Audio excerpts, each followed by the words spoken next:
मध्य प्रदेश में आज से मंत्रियों की अग्नि परीक्षा शुरू हो गई है। अगले 2 दिन तक मोहन सरकार के मंत्रियों की परफॉर्मेंस पर सीएम हाउस में 1 टू 1 चर्चा होगी। और इसे लेकर पहले दिन प्रदेश के 5 मंत्री सीएम हाउस पहुंचे हैं।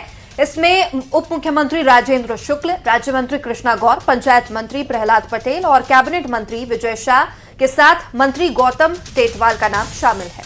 बताया जा रहा है कि सत्ता, संघ और संगठन के पदाधिकारियों का एक बोर्ड बनाया गया जो मंत्रियों को 2.5 साल के कार्यकाल की समीक्षा करेगा। इस दौरान मंत्रियों से उनके विभागों की रिपोर्ट ली जाएगी। साथ ही चुनावी घोषणा पत्र में जो वादे किए गए थे उनको कितना पूरा किया गया, इन सब पर विस्तार से चर्चा होगी।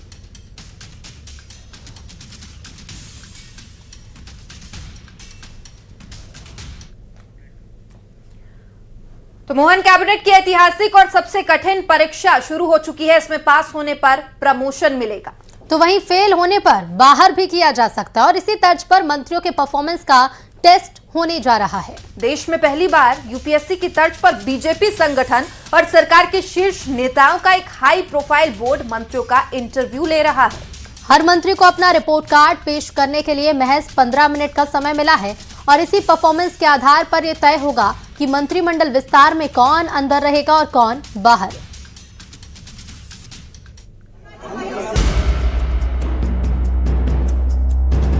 एमपी में मोहन सरकार के मंत्रियों की अग्नि परीक्षा शुरू हो गई है। प्रदेश सरकार के मंत्रियों को अपने 2.5 साल का रिपोर्ट कार्ड देना होगा। उसी आधार पर बीजेपी हाई कमान उनके भविष्य का फैसला करेगा। पहली बार सत्ता, संघ और संगठन के शीर्ष नेताओं का एक हाई प्रोफाइल बोर्ड मंत्रियों का इंटरव्यू ले रहा है। इस हाई प्रोफाइल बोर्ड में मुख्यमंत्री डॉक्टर मोहन यादव, राष्ट्रीय सह संगठन महामंत्री शिव प्रकाश, क्षेत्रीय संगठन महामंत्री अजय जामवाल शामिल हैं। इसके अलावा एमपी बीजेपी प्रभारी महेंद्र सिंह और बीजेपी प्रदेश अध्यक्ष हेमंत खंडेलवाल का नाम भी शामिल है। सत्ता, संघ और संगठन तीनों के नेताओं को शामिल किया गया है। 2 दिन तक मंत्रियों के कार्यों का मूल्यांकन किया जाएगा। इस दौरान क्या क्या होगा वो भी आपको समझाते हैं।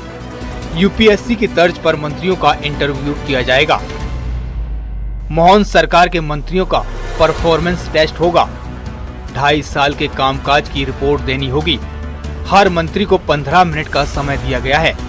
योजनाओं, घोषणाओं पर चर्चा की जाएगी। संगठनात्मक समन्वय पर भी बातचीत होगी। मंत्रिमंडल विस्तार परफॉर्मेंस के आधार पर होगा। परफॉर्मेंस से तय होगा कौन अंदर होगा और कौन बाहर।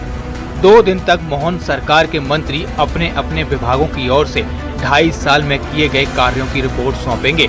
इसी रिपोर्ट के आधार पर मंत्रियों का प्रमोशन और डिमोशन किया जाएगा। साथ ही जिन मंत्रियों की परफॉर्मेंस खराब होगी उनको मंत्रिमंडल से बाहर भी किया जा सकता है। Bureau report, news 18।